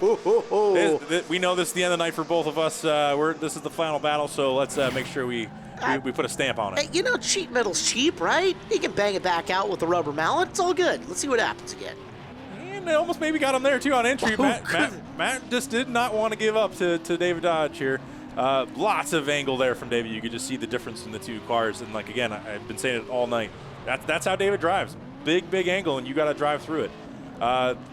Let's see. Yeah, I don't think Matt lost drift there. It was just kind of a lazy transition, but what, 3 boopsies there? 1, 2, 3, just knocking on the door. Hey, I'm here. And Rushetsky gets the win, so he will take third. Here's the finals, Frank, as we have got John Daniel, the black Nissan, taking on Patrick Held, the purple Nissan, and Oh boy, I feel good about this. This could be a lot of The fun. only way I can tell the difference between the two is the pink sticker on the side of Patrick's car. Both are very dark with blue underglow, both Nissan hatches. But I was dealt by the drive. And there's John Daniel out front. Is getting out to that first zone and second zone nice and clean. Patrick is right there, though. Another little bumper speed. Patrick has been doing it the whole time on this layout. He's taking those really, really tight transitions, making sure he doesn't lose ground. And nice and clean through here. Another one right behind him. And we're talking about mimicking the driver. They look similar. I can't tell the difference between two right now. Who was who? That was wild. All right, so see if you can figure out whose car was what, as it is no replay time. We're just moving on. So, held now from the lead. Daniel will chase this one for all the marbles in the double 8 showdown. Patrick throws it in, gets it a little deep, but then gets it back in the zone. Same thing there. You can see he's going over the white line before the zone, so it's technically he's dropping some tires. He's going a little deep, which the judges don't want to see. You want to see along those white lines into that box. So that might be a little bit of danger to him. But on that, looking great. I mean, John's right there, putting it down, and then he's trying to catch back up. Maybe again, maybe Pat had a little bit of a tire advantage, like I said in the last battle. John struggled to keep up, but you know what? He was still there the whole time, though. For a guy who's just a fan of drift and the outside looking in, too close for me to tell on both of them. So your expert level, we'll see if you can nail these subtle little differences in this. Yeah, the side-by-sides is, again, going to be the truth teller. That previous zone, you could see Pat went a little deep in his lead, so that's a dock on him on the lead. Overall, we're still seeing John averaging a closer proximity through some of that, and then here at the end, you're seeing a closer proximity from Patrick. So when you're doing that, you might say, okay, take some, lose some, maybe you're even, and then you got to go lead to lead to figure out who the winner is. And Matt Ruszewski got third place in the Double H Showdown as well. So yeah, you can give him a little hoot, a little holler, man. I mean, he's just up here. He's just double podium day. I mean, you were handed your first loss in the Northwest Drift Series. I'm going to bring it up because it's like a rare occasion here and stuff like that. But, I mean, unofficially, I think Mitch McGarvey said that he did the math and all you really had to do was pull to the line for a battle and you were the champion. And I'm inclined to, trust his math on that one. So, like, hey, man, you've been a grassroots champion at this track and now you're a Northwest Drift Series champion unofficially at this track. Two-time, back-to-back? God dang, dude. I feel like I'm getting old. My memory's dumb, but it's like, hey, I'm glad that I got guys like you here to make it so I don't forget that stuff. So, I mean, how does it feel running it back? Does that just kind of like reaffirm like you taking the next step? Is that what's going on here, or how do you feel about like situations of winning championships like that? Yeah, man. I mean, we've had an unreal season. I'm happy to say that we podiumed every event this year, including Spec D. So we feel that we're ready for that step for Pro Spec now, and I feel we've proved it this year. So we definitely had an awesome battle with David Dodge for third. He gave me a little bump, so I gave it back. Holy crap, dude. It was a good time. We had a good time today. Dude, it was so good. And I was terrified on that one because I thought we were going to have like a full like JTP moment where it's like if he rotated a little bit, it looks like you were not going to lift on there. I was just like, man, this is savage. This is awesome. You got the W there. I mean, we said thank you to the whole crew. Is there anyone else that you got to thank here, man? I mean, all my sponsors, including same thing with like my fiance Maya, my mother-in-law came down today, and just the support from everybody's been unreal. So I'm just in a good mood today. Well, hell yeah, man. I mean, the driving's killer. Keep us in mind when you're bored next year. If you have an open weekend, just check the DriftCon schedule. Don't be afraid. Don't be a stranger. Come back down. But no matter what, every single person here is going to be watching that live stream, cheering on Matt Ruszewski at Pro Spec next year. So great job today, dude. Like big high fives, third place in the Double H Showdown, and another championship just added to the resume, dude. So I'm stoked that you got my last name right. I finally feel like everyone's got it here now, and I got to teach Pro Spec to say it right now. Yeah, good luck with that. You could talk to Jace about how Hot Cabbage, wherever he's at, and see how it is getting your name said right up there. So, yeah, good luck. Other than that, have fun, have a blast, dude, and don't be a stranger, all right? Okay, we're going to get first and second up here because you only got third place again, so. Man, I talk to you a lot, man. I'm gonna come over here real quick. Look, Patrick Heald, man, like, it seems like the Jay-Z power is starting to treat you good. How do you feel about it, dude? Oh, yeah. I'd never go back to KA. Jay-Z is definitely where it's at. That car and I were one machine tonight. It felt great. Well, it was awesome, and it's like, it seems like your driving was able to adapt for the situations. Like, I mean, you went up against Jonas Sturdy. That dude's fast, and like, you made him look average out there. I mean, you went against stylistic guys. I mean, you were able to throw the style down. You went up against Rushetsky, handed him his only loss of the season out there. So, I mean, how do you feel about that? I mean, was there any pressure going into those situations, or how do you look at those battles? I mean, I took the loss to Rushetsky in the first layout, so I was a little bit worried about going against him again, but I added some more grip. Those Zek Nova tires that I run, they're killer. They're great. After that, I mean, by the end of the night, I was just feeling good, and I was just having fun, so I was just letting it have it. Well, it's usually like, I mean, how I always felt, you get that first battle out, and then it's just drifting. So at that point, it was just drifting, right? 100%. I was just out there having a blast. Well, and it looked like it translated to all the judges' decisions and stuff like that, and it was a lot of fun to watch you drive. So let us know, who do you got to thank keeping you out there, keeping that car running on track and making it so you can door these fools? My dad, he's always helped me with this thing. We've been working together ever since we started, like 10, 15 years, a long time ago. My wife, Jenna, my 2 kids for letting me come out here and do this. And then my junior pit crew out here tonight. I had my nieces and nephews out. They were changing tires, cooling me off. Zek Nova tires, Fortunato suspension, Link ECU, all these guys keep my car running. And yeah, DriftCon, putting it on. Woo! All right, round of applause here for Patrick Heald and his whole team keeping him out there. So we'll go over to John Daniel. John Daniel, man, so you got like one practice lap and then you made them take a bunch of cones off a track. Was that just a blaring distraction? Is that what was going on, or was it just like trying to expose some dumbness that was going on?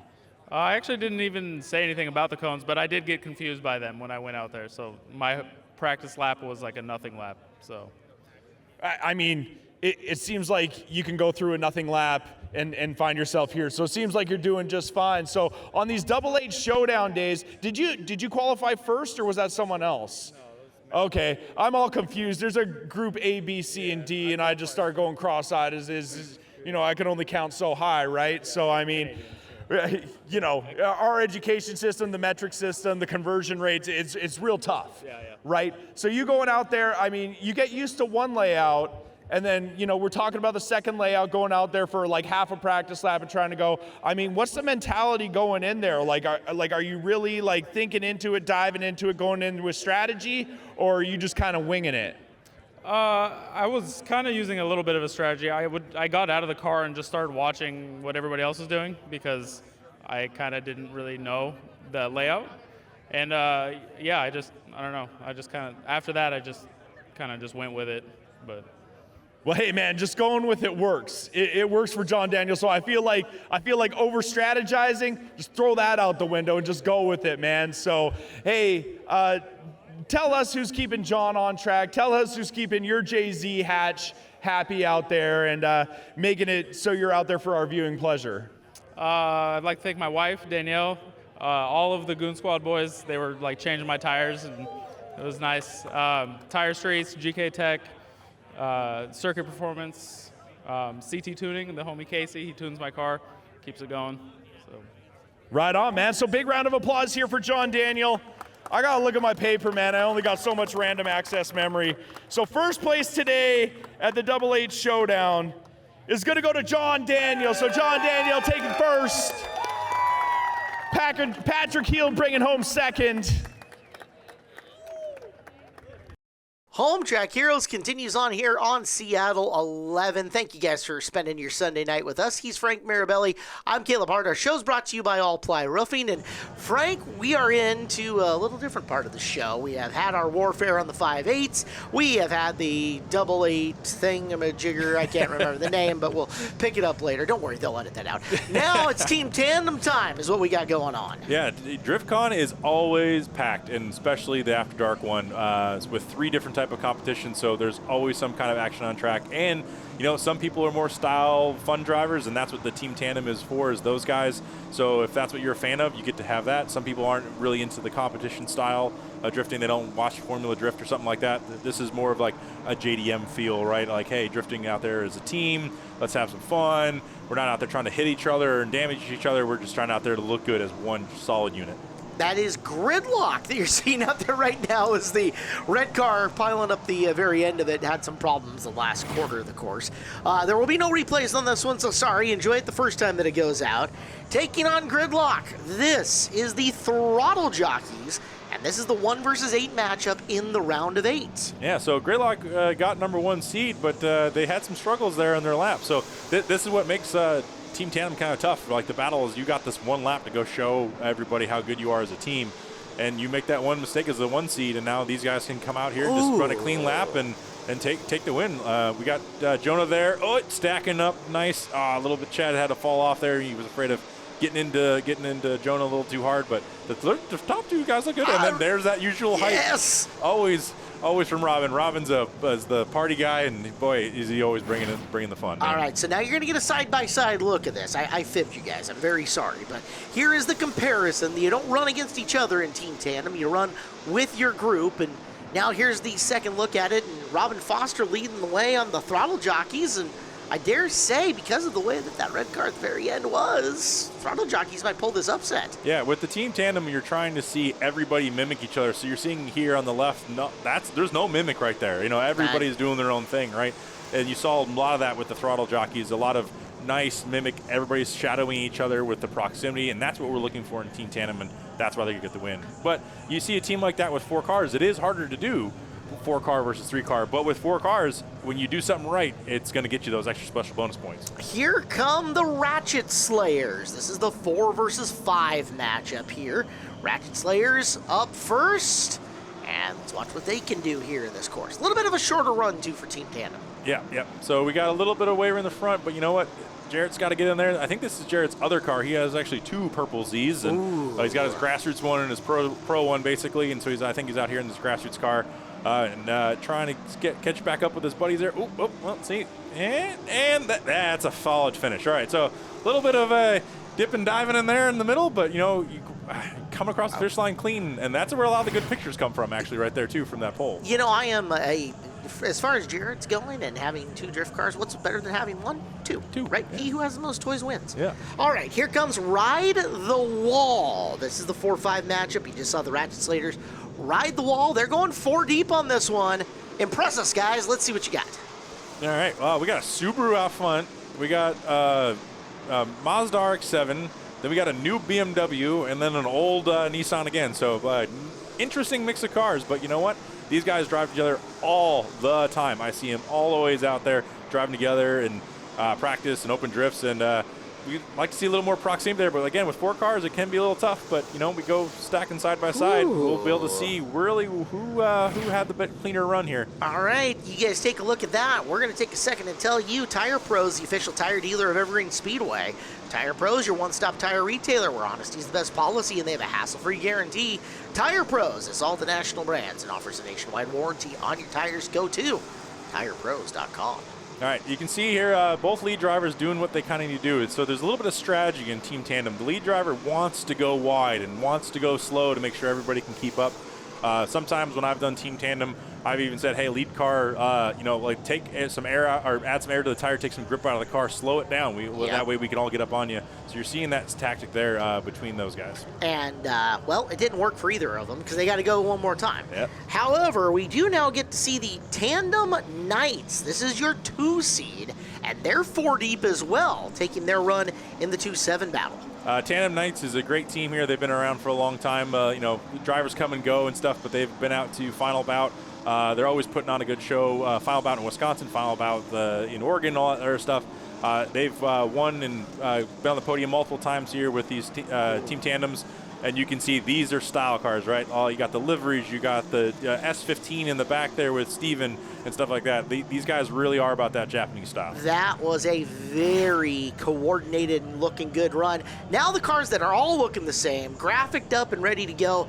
This is good enough. Good enough. All right, good enough. Yeah, it's been funny to watch these cars actually get closer and closer to each other throughout the year as far as like color and wheels. They all were different color cars, they all different color wheels, but by the end of the season, they're all black, they all have white wheels. They knew coming into the season that we are going to DriftCon After Dark, and we want that team to look like a team. With a little bit different light up underneath each of them, but this is looking good here so far. Can good enough knock off the Tandem Knights? Ooh, and there it got not good enough. Yeah, bumper falling off or skirt or something, so someone might have got a little too close and ripped it off there. And when you finish with 2 cars, that's going to be hard to be a 4-car team. No, especially with one taking that hard right turn in one of the last corners. Yeah. That's bad. But we'll get to watch it again, see exactly what happened, watch the car in the middle here on Good Enough. Yeah, so again, you can see that full-on Japanese style here with the liveries, the underglow, all that stuff. Even though, yeah, the cars on the right might be all European cars, they've thrown that Japanese style in it and really close and just couldn't make that transition. If a couple more inches could have made that transition, it would have been real pretty. And you saw it, too. You saw exactly what knocked that rear bumper cover off on coming through there. Just enough of a run. Team Tandem moves on. It is 3 versus 6. Blitz team is the 3 seed. And let's get a look at them because we got some really familiar guys coming up that are a 6 seed here in just a second. There's a story behind that. So we're up and running. Blitz team, it's going to be a tall task even though you're favored here. Yeah, you got some great grassroots drivers here with Patrick and Nick and stuff. They've been in the grassroots scene for a long time. A couple Mustangs. That's actually even Carlton's old Mustang, I believe, out front there, the old Fox body. But yeah, great guys. Again, they do a lot of driving. Grassroots, open drifts, all of them. So they're out there a lot, drive a lot. You can see the 2 cars are really comfortable with each other in the lead because they do a lot of driving together. And you can see nice getting in pretty close there at the finish. But again, that's the best part to get close because that's where the photographers are and they're taking those awesome lineup shots. Well, Frank, the Goon Squad is the 6 seed, and apparently there's a story there. Yeah, this is kind of unheard of. These guys are always top of the podium. Goon Squad went full JDM, and they did a burst pass in qualifying, which is where you're trying to actually pass each other, which is not something that's common in drifting. And the judges looked not so good on that, and so that's why they ended up here as the 6 seed. But you know what? You go watch the videos on their Instagrams. It was worth it. It sounded super cool. And I'm just telling you now, whoever the judges were for this, have an open mind, please. just open the minds a little bit.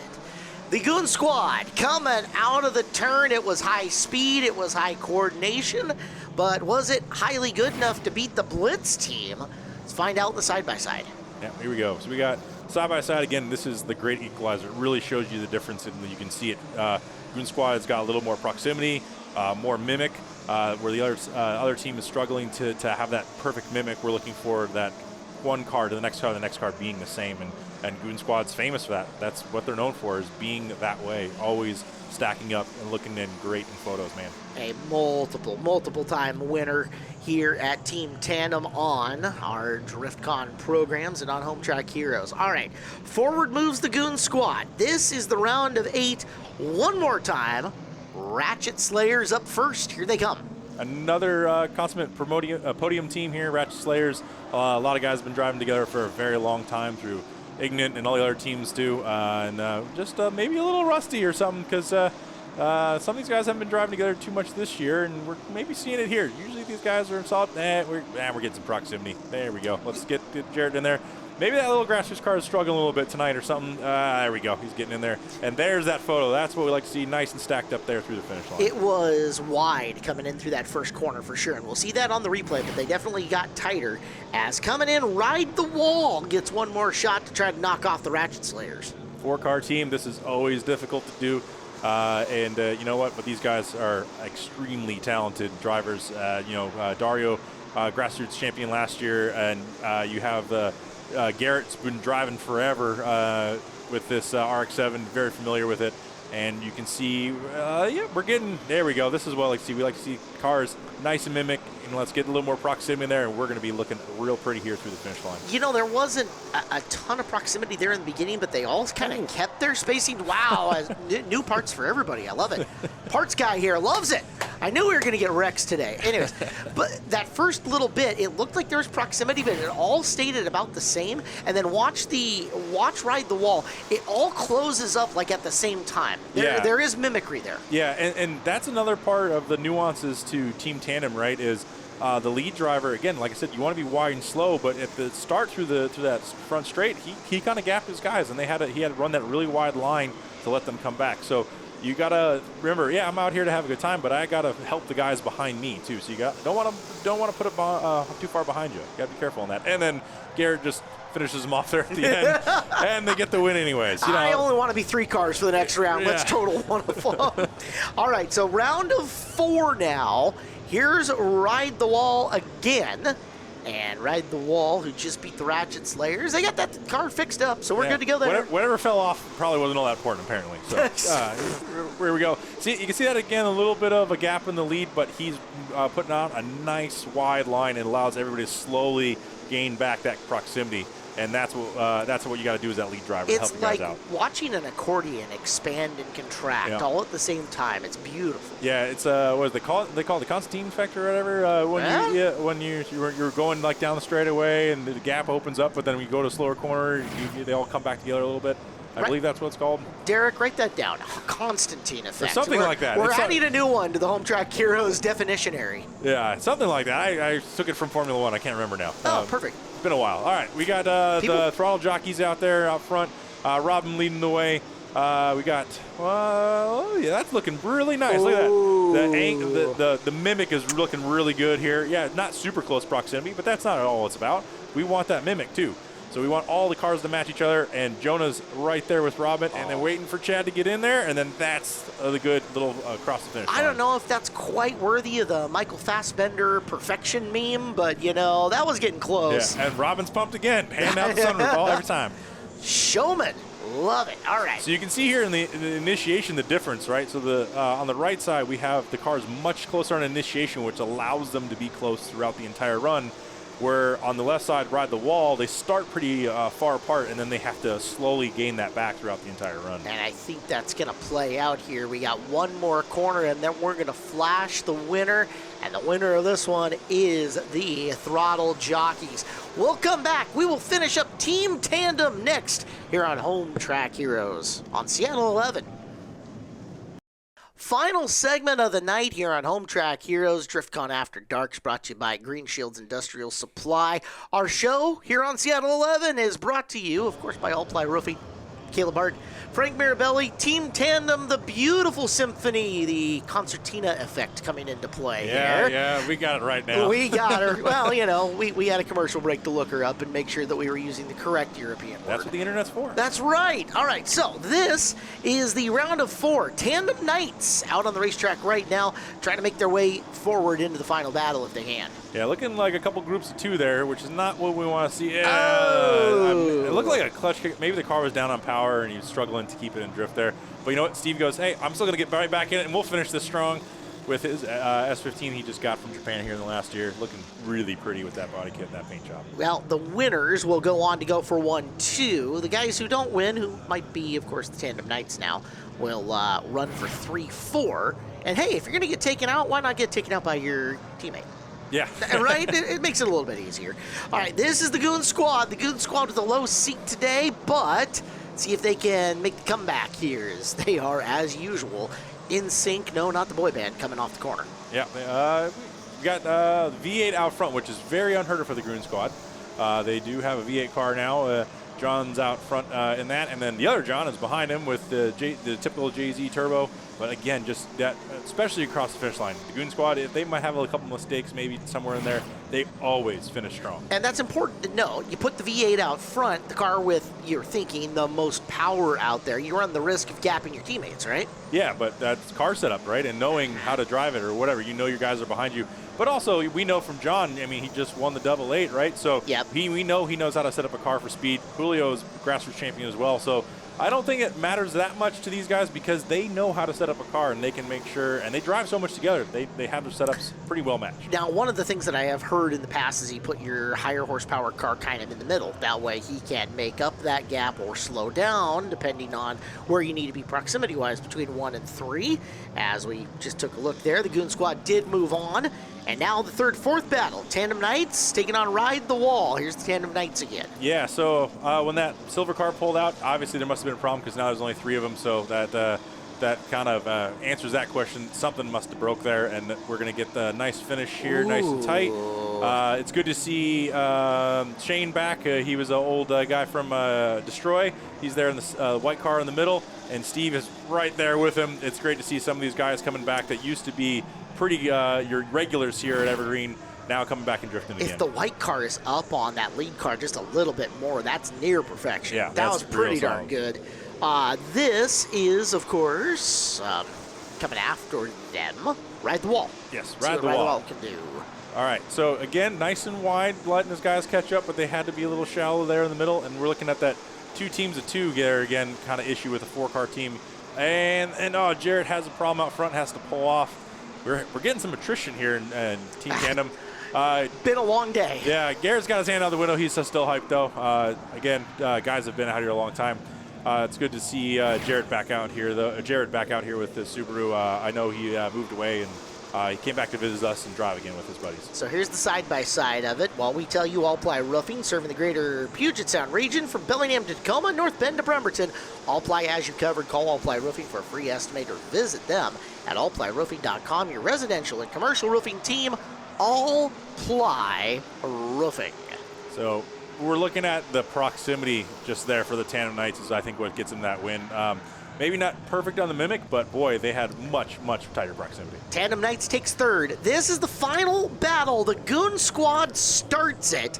The 18 bajillion time winner of Team Tandem here at Evergreen Speedway for DriftCon, looking for the DriftCon Afterdark title. And we're underway as they're going to have to fend off the 8-seated throttle jockeys. And looking good, the Mimic. The spacing is looking great between the cars. Very symmetrical, very exactly, yeah, looking good there.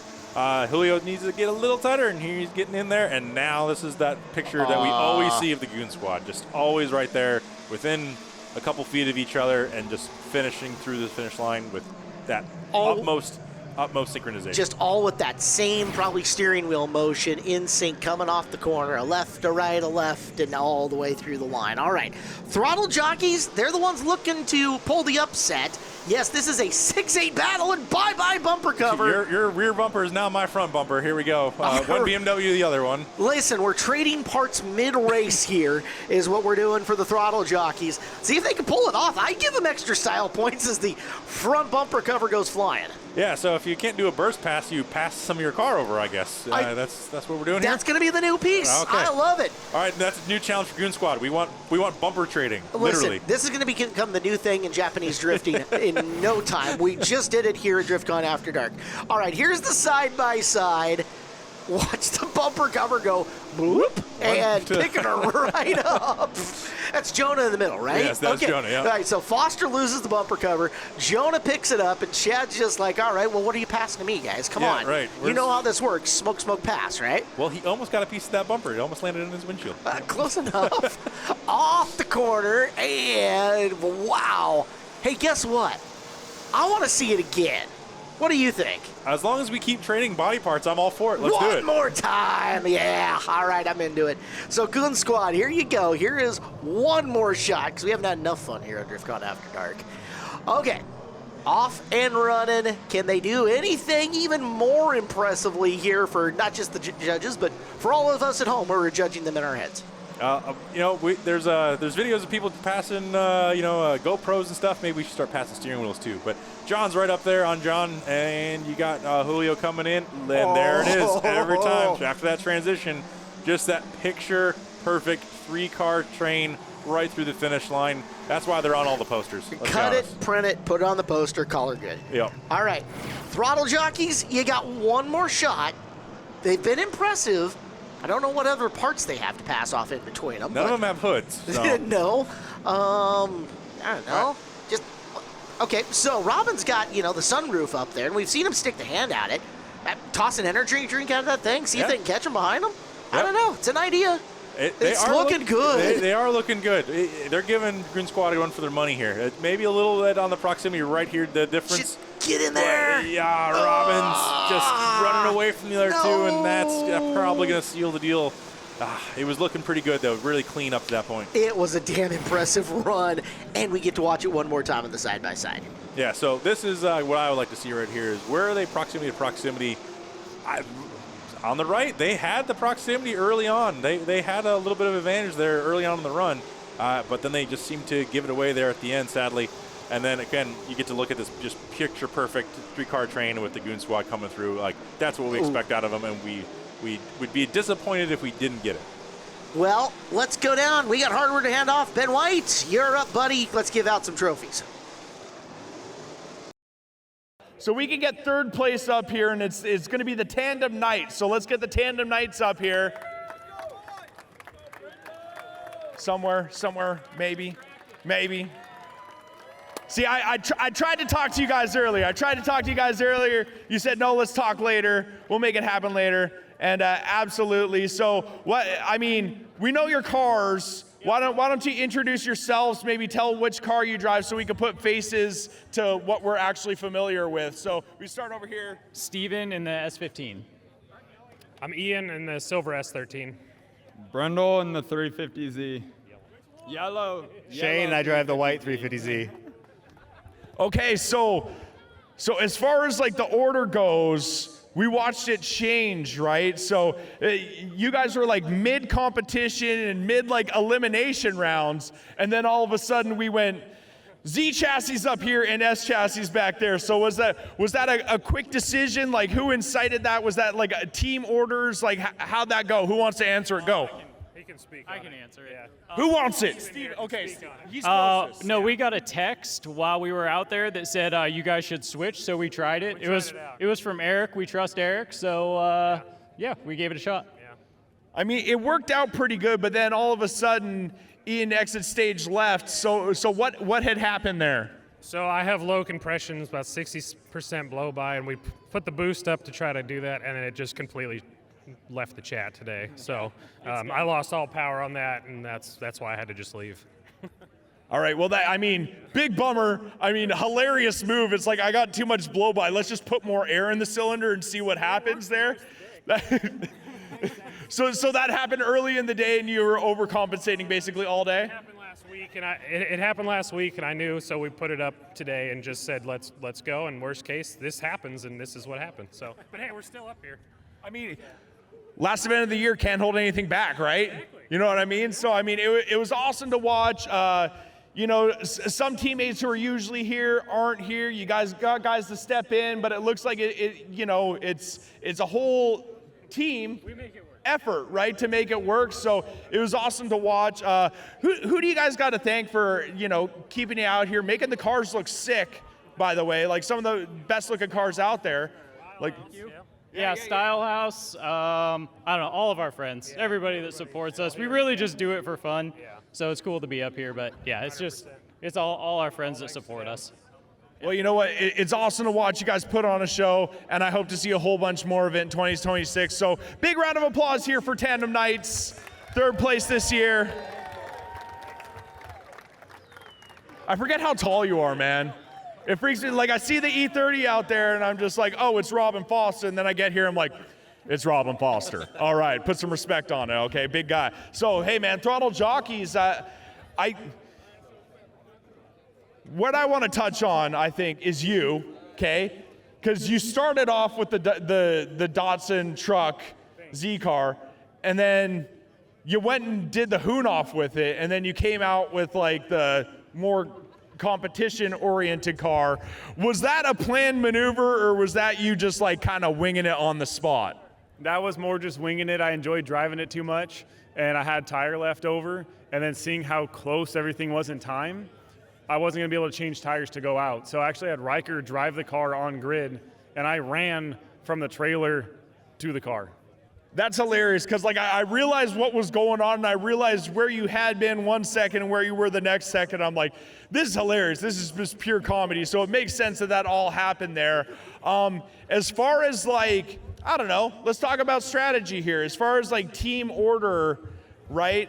Order in which the cars go, was there any strategy there or was it just kind of like, I don't know, we went out once, it worked pretty good and let's just keep doing that? We started with Jonah leading. And then I ran out of tire because I was like, I'm saving my comp tires for comp.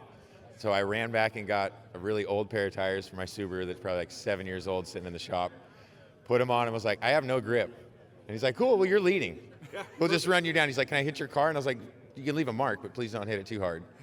And then all of a sudden you did an E30 rear bumper swap on the front of his E36, and then that bumper's in 9 pieces on track. I thought that was the X factor. I thought that was the X factor that was gonna push you guys like above and beyond. But it's like, man, these team tandem competitions are so close, so tight. I mean, do you guys watch what other people are doing from the grid? Let's go over to Chad. Chad, are you guys like watching what other people are doing like on grid? Or are you guys just kind of like worried about your own stuff? A lot of it's just worried about our own stuff. I mean, we're kind of looking at who we're battling and going, all right, do we really need to push hard? Do we kind of need to hold back, play it safe? You know, don't risk it too much. But for the most part, it was just go out and drive our hardest. So do you guys do like a point system? Like, yo, we need to go like 9 out of 10 or something like that? Or you just kind of give each other the nod? Pretty much just the nod. Just the nod, right? Hell yeah. Well, you know what? I mean, I was doing this the whole time watching you guys. It was sick the whole time, and it progressively got better all night. Do either of you two, I already gave him an opportunity. You two got some people that you want to thank for, you know, keeping you and the cars happy and on track? Yeah. Like to thank friends, family, wife, you know, supporting me through all this. You know, financially it's not easy, so dealing with my hobbies is acceptable. Yeah, low maintenance guys with high maintenance hobbies, right? Yeah. And then I'd just like to thank all the sponsors that have helped me through the season. You know, Nitro Auto Lab, Import Meat, Jam Electric, Coal Car Shine, LBS Photos, you know, like thank them all for all the support. Hell yeah. Robin, what about you, man? I'd like to thank my mom, my dad, my brother, my friends that are here, Corbin and Kiana for being my pit crew, and Orca Masonry, Northwest. That's about it. Right on. So big round of applause here for Throttle Jockeys. I'll turn my attention over here to Goon Squad. Goon Squad, okay, I was watching practice, man, and you guys did some stuff, man. And you didn't feel the need to bust it out in competition, right? Yeah, Matt said we couldn't do it. What do you mean Matt said? Why do you hate fun, Matt? Boo. Yeah, right? So if no one knows what I'm talking about, they essentially did like a burst pass out there in practice. It was really good too. So I'm just like, I was waiting to see it in competition, but it was one of those things where I was also like, do they have to call their shot on this, right? Because it's like, if you go out there and just do it, it's like, oh, well, did someone flub? Did someone do something dumb? So it's like, if you're at the line, be like, yo, watch this, we're going to do a pass. I feel like it should be okay. But then, you know, this guy over here is not about it. So I think next year it should just be done and we can ask for forgiveness. We don't got to ask for permission, okay? He has no idea what we're talking about right now. I mean, I talked to you enough. I can talk to you two guys. What do you mean, oh, dang it? Hey, man, so like, remember when you had like a 10-sided steering wheel? Yeah. What happened to that? I left it at home. Is it just not conducive to smooth driving, or what's going on? No, it'll make its comeback maybe next event. When you got to style up, when you got to have that like extra oomph, it's like when Junior used to put on the strobes, right? So if you need that extra oomph, you put in like the dodecagon steering wheel. Yep, exactly. Hell yeah, rad man. John, you got anything to add to this? Shout out to my goons. Shout out to the goons, man. Hey, you guys got anyone else that you want to thank? I mean, you got the goons up here, but there's goons back there behind the scenes. You got to thank them? Yeah, all the goons over here, all our homies supporting us, all our sponsors. Thank you. Well, you guys killing it. It's always a blast to have all you guys out here. I mean, anytime I see any one of you drivers who are up here right now, who are down here right now, I mean, it's a good time, but you know what? It's also time to shut this thing down. So let's announce our winners of the Team Tandem Finale. Who else but the Goon Squad? Goon Squad getting that W, and Throttle Jockeys coming in second, man. Unreal battles, unreal runs out there from all y'all. And it was a lot of fun to watch. Well, a super cool win for the Goon Squad and a super cool DriftCon After Dark tonight here on Home Track Heroes. Frank, thank you for joining us. There's drifting going on here in the off-season. Yeah, there is. We always have open drifts on a lot of the weekends during the off-season. We also have a drift school, so if you want to learn, you can actually come to the drift school and get someone instructing you. And you know what? If you liked what you saw, you can also just come and ride along with us. Like I said, open drifts are always a lot of fun, and you bring a helmet, you can hop in with someone. Might get you addicted. Heck, might get you addicted and building a drift car of your own. Who knows? Absolutely. Hey, want to thank Frank Mirabelli for stepping in tonight here for Drift, our grassroots drift champion. You'll note once again, it's October, guys. I'm wearing my pink. Breast Cancer Awareness Month. It's affected a whole lot of people across a whole lot of places. Make sure to have your pink on and think of those who are fighting breast cancer and breast cancer awareness. Next 2 weeks on the show, we're going to have 60 minutes of fear. We're going to split it up between two shows. We've got the Outlaws, we got the Superstock Stingers, Bus Racing, Hornet Nationals, and more. I'm Caleb Hart. We'll see you next week here on Home Track Heroes on Seattle 11. Thanks for watching Evergreen Speedway's Home Track Heroes on Seattle 11. Join us next week for more great racing from Evergreen Speedway.